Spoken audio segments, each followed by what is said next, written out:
ठंड में जली एक चूल्हे की लौ, कड़कड़ाती सर्दी की सुबह, कोहरे से ढका आंगन, रसोई में चूल्हे सी आंच जल रही है। बर्तन टकराने की आवाज और मसालों की खुशबू पूरे घर में फैल रही है। फिर राधा मन ही मन बोलती है, ठंड चाहे जितनी बढ़ जाए, पर जिम्मेदारियां तो हर मौसम में निभा। सीमा, जरा देख तो बहू क्या बना रही है। कितनी अच्छी खुशबू आ रही है।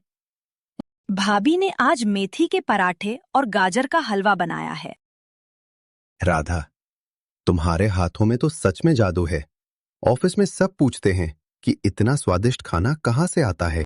राधा बस हल्की सी मुस्कान दे देती है। फिर अगले दिन समय घर में मेहमान आए हैं।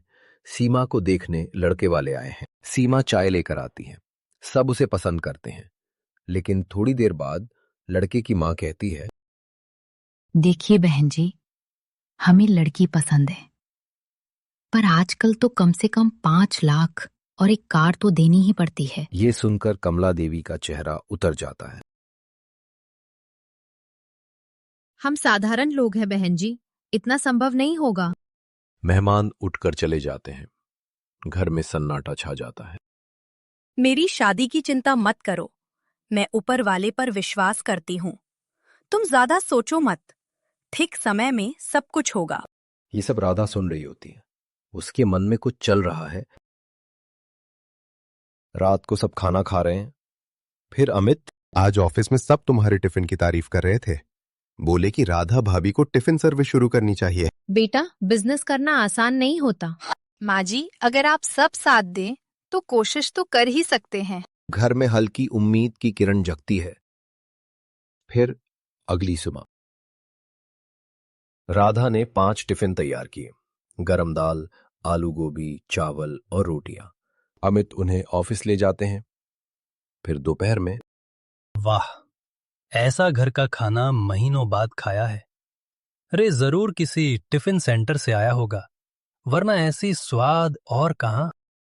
फिर और एक सहकर्मी बोलता है, अरे अमित, तुम किसी टिफिन सेंटर वाले को जानते हो क्या? हमें तो हर दिन ऐसा खाना मिल जाए तो मजा आ जाएगा। थोड़ा बता दो तो हम भी ऑर्डर दे देंगे।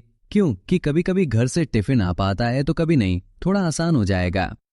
उसी दिन 10 और लोगों ने अगले दिन से टिफिन का ऑर्डर दे दिया। फिर जब अमित घर आके सबको सब कुछ बोलता है तो राधा की आंखें खुशी से भर जाती हैं।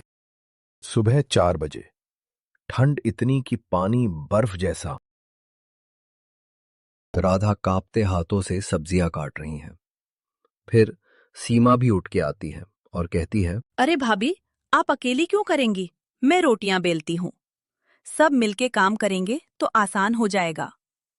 महत्वपूर्ण बात अभी ये है कि आपको इतने कम समय में इतना सारा टिफिन बनाना है। फिर राधा कहती है, अरे छोटी ननन जी, मुझे इसकी अब आदत डालनी होगी।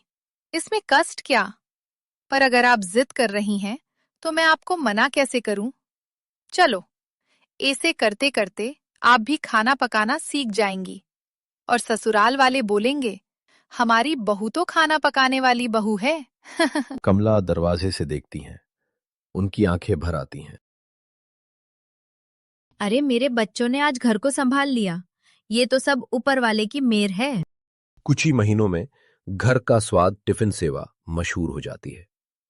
एक दिन अखबार में छपता है, कम दाम में शुद्ध और स्वादिष्ट खाना देने वाली टिफिन सेवा ने जीता लोगों का दिल। ये सुनकर सीमा खुशी से चिल्लाती है, माँ, देखिए भाभी की फोटो छपी है। देखो माँ, भाभी ने कैसे घर का नाम रोशन किया है। अब तो सारी दुनिया भाभी को पहचानता है। एक दिन गैस सिलेंडर खत्म हो गया। ऑर्डर ज्यादा थे। फिर सीमा बोलती है, अब कैसे पूरी करे ऑर्डर? इसी वक्त उनकी पड़ोसन सविता आती है और कहती है, अरे ये क्या, अभी तक खाना रेडी नहीं हुआ? पर क्यों, कुछ दुविधा है क्या? क्योंकि जहाँ तक मुझे पता है, हमारी राधा बहू की तो अब तक खाना बनकर तैयार हो जाता। बोलो मुझे, शायद मैं कुछ मदद कर सकूं तो। अरे नहीं नहीं सविता, ऐसी भी कोई इतनी बड़ी बात नहीं है। बस हाँ, वो सिलेंडर खत्म हो गया है और राधा बहू की तो बेहद खाना बनाना अभी भी बाकी है। हम सोच रहे थे कहीं से सहायता हो जाए तो। ओहो ओहो, तुम लोग भी ना, इतनी सी बात है, मुझे थोड़ा बोल दिया होता। मेरे घर में एक एक्सेट्रा सिलेंडर है, मैं ले आती। अच्छा कोई बात नहीं, मैं कुमार को बोलती हूँ, वो अभी लाके सिलेंडर दे देगा। फिर राधा बोलती है, अरे सविता मौसी, आप तो खामखा तकलीफ ले रही हैं। हम तो गैस वाले को फोन करने वाले थे, पर तभी आ गई किसी फरिश्ते की तरह। आपको बहुत बहुत धन्यवाद। अरे ना बेटा, मैं और कमला तो बचपन की दोस्त है। हम दोनों ऐसे ही तो एक दूसरे के काम में आते हैं। ये तो फिर भी मेरे दोस्त की तरफ वफादारी है। फिर उस रोज काम फिर आगे बढ़ता। फिर ऐसे देखते देखते 3 महीना बीत जाता। फिर एक दिन पास के बैंक मैनेजर अपनी माँ के साथ घर आते हैं। फिर मैनेजर की माँ, हमने आपकी टिफिन सेवा के बारे में सुना है।